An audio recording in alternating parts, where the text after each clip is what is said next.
Mark my word, guys, and mark them well. PSG is a very special side this season. Credit needs to be given to Luis Enrique. He has transformed that team into a very special unit, and they are capable of doing something really special this season by probably being the first French side in you know many years to lift the European Championship, and their coach already is a Champions League winner and has the experience and expertise to win that prestigious trophy again. People, I don't think so. People rate him as a good manager nowadays, probably because he is coaching a side in French league, which doesn't come into top four leagues in Europe. But believe me, the work he has done at PSG is really exceptional. He deserves all the credit. And after he defeated Liverpool, uh, you know the one of the top contenders or top favorites, I would say, to win the Champions League this season, I think they are in a pretty good valid shout of lifting the trophy this season. So yeah, that's what my opinion is, and this is one of the main reasons. When the whole world is probably watching the Barcelona versus Dortmund game, I had chosen to watch the game between PSG and Aston Villa, and one of the main reason is for that is the gameplay they have, the attacking threat they possess, and the tempo and build up on the pitch they have, the quality, overall quality they have as a unit is beyond exceptional. And I literally, honestly, I love to watch them playing football, and I have been observing them for past few games, and it's a joy to watch them when they are they are having the ball at their feet. The I would say a little link up play they have with each other is pretty exceptional. It reminds me something on the lines of 2014 Barcelona when they had the front three of MSN, Messi, Suarez, and Neymar. So this team is also playing a little bit of, I would say, their kind of own mini tiki-taka version of football, and it's really a treat to watch. Honestly, uh, I think they are capable of pretty much capable of giving a pretty good run to other teams for their money, and capable of lifting the Champions League this season. So hello everyone, and welcome back to yet another Champions League night special episode of the Football Fibonacci. I'm your host Mac, and today we are going to talk about the game that just concluded between PSG and Aston Villa. As expected, Aston Villa lost against a very good PSG side, and when the whole world was probably watching the Barcelona Dortmund game, uh, you know probably because there are too many fanboys of Barcelona and also Real Madrid, so both of them were interested in how Barcelona will be faring in the tie. But I already knew that it could be a one-sided game for Barcelona because they had probably already beaten Dortmund once in the group stages. So yeah, I was pretty obvious that Barcelona will come out easy winners in this game. Uh, but I was more interested, and my attention was more into this game, as I spoke earlier, mainly because of PSG, Luis Enrique, and what they are doing this season. But on the other hand, let's talk about Aston Villa as well. Probably Unai Emery doesn't really get the credit, the job he has done as at Aston Villa from the time he has arrived. This is the first season in too many years, I guess. They are playing the Champions League for the first time, and to come this far, to play the quarterfinals. in the knockout stage is itself in a remarkable achievement for UNAI Emirates as a manager, and he needs to get praise for that particular reason. Because he is a very good manager, and for me he is an underrated manager, although people really don't rate him as one of the top managers in the modern football. But he is a very very special manager, and probably people remember him for the meme of good evening. But yeah, I mean, he deserves the credit and deserves the praise as well. But yeah, I mean, today PSG was proven too much for the Aston Villa side. So let's talk more about the game. Okay, let's talk a little bit about PSG first. I mean, they are an exceptional side. Once again, they have a pretty balanced unit in all departments, I would say. Their attack is exceptional. They have a solid backline, as well as they have a balanced midfield as well. Some of the names I would like to mention in that midfield is Vitinha, as well as Fabian Ruiz, who is a Euro winner with Spanish national team. Also in the back line, Hakimi as well. I mean, as usual, he is one of their talisman. And also there are one or two notable mentions. I will have to give some recognition. One is Paco, who is playing the center back, and the other one is Nuno Mendes, who who was a nightmare to Mohamed Salah over the two ties in the round of 16. So that's all about PSG. Now let's talk about Aston Villa as well. I mean, Aston Villa is also a pretty good side, but when it comes to Europe, probably they lack a little bit of experience, I would say, to play in this competition regularly. So probably that was showing in this game for most of the period today. But still, they are also a pretty good side. I mean, Emi Martinez, who is a World Cup winner with Argentina, is a very good keeper.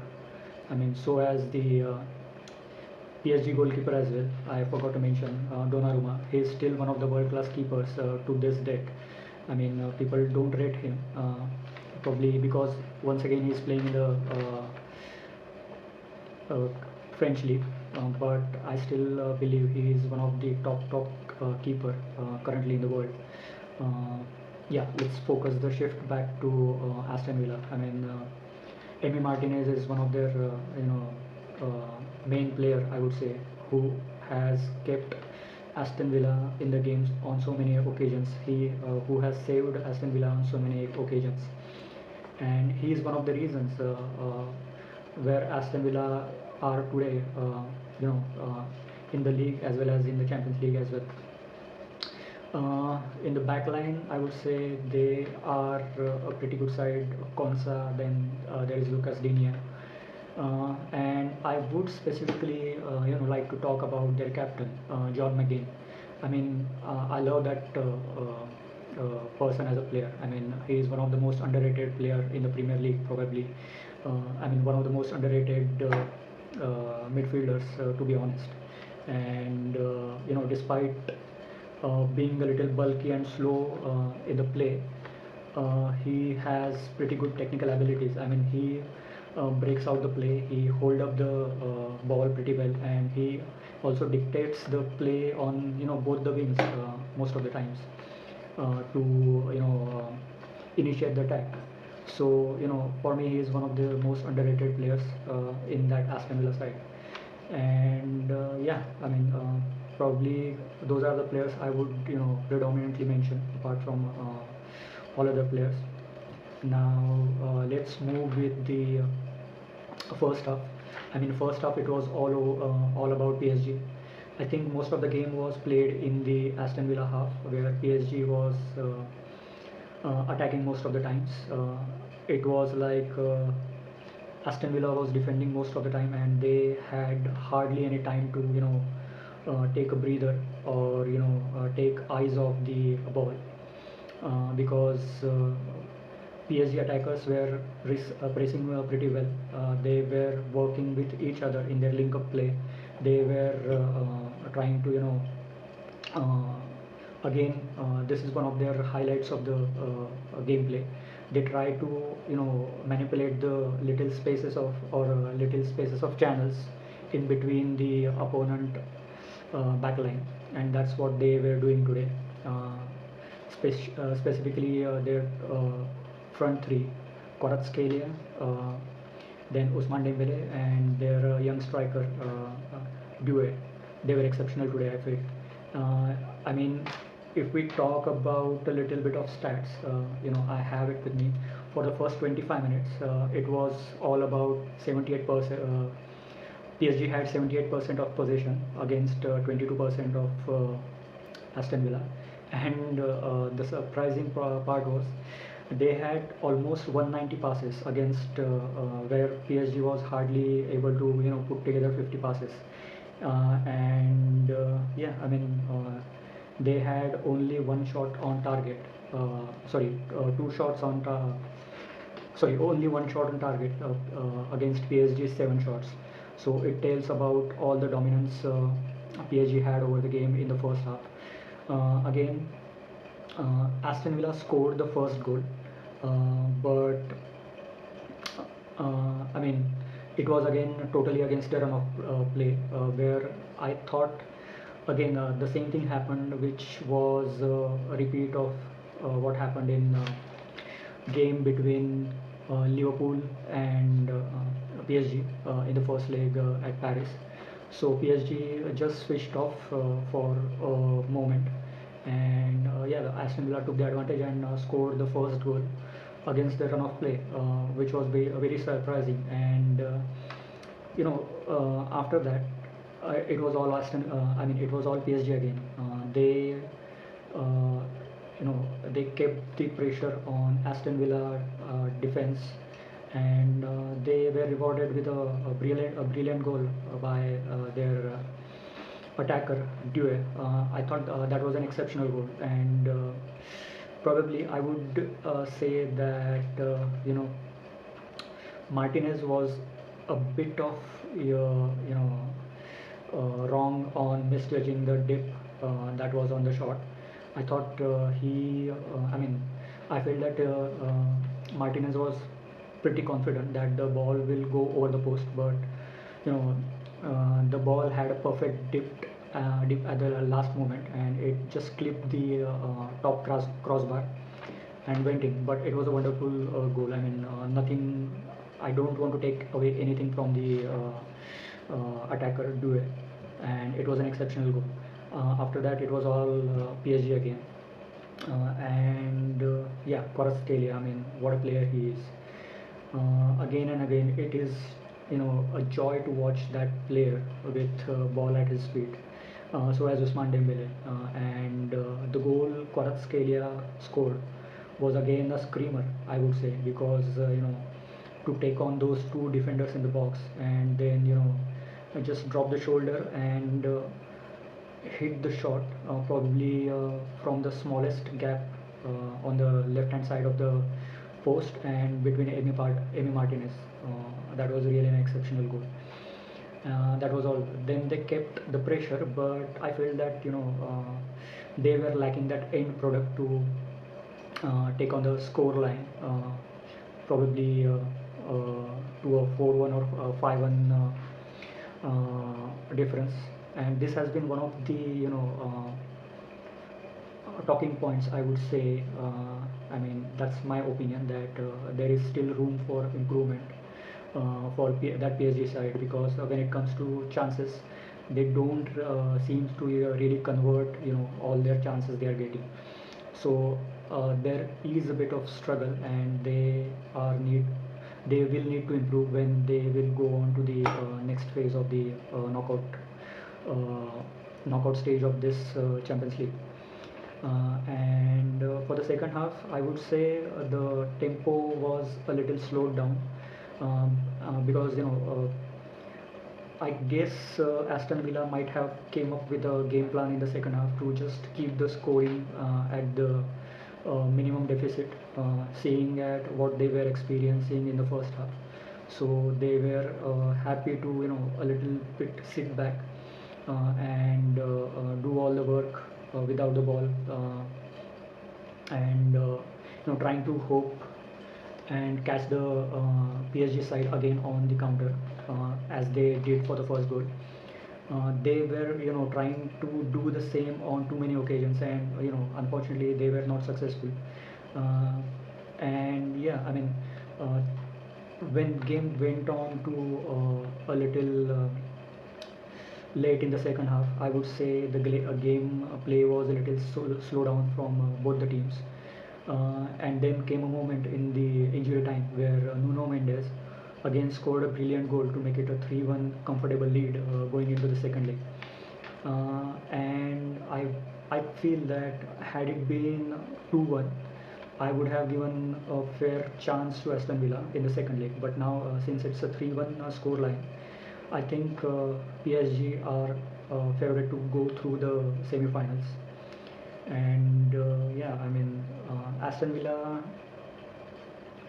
I mean, yeah, I mean, I hate to say this, but I don't think so. Aston Villa will be favored to come over and win the second leg to go through to the semi-final, and that would be a better choice if I mean, to see PSG probably playing one of Arsenal and Real Madrid in the semi-finals. That would be a cracker of a game. Probably it would be Arsenal, but yeah, the second leg you never know at Bernabéu.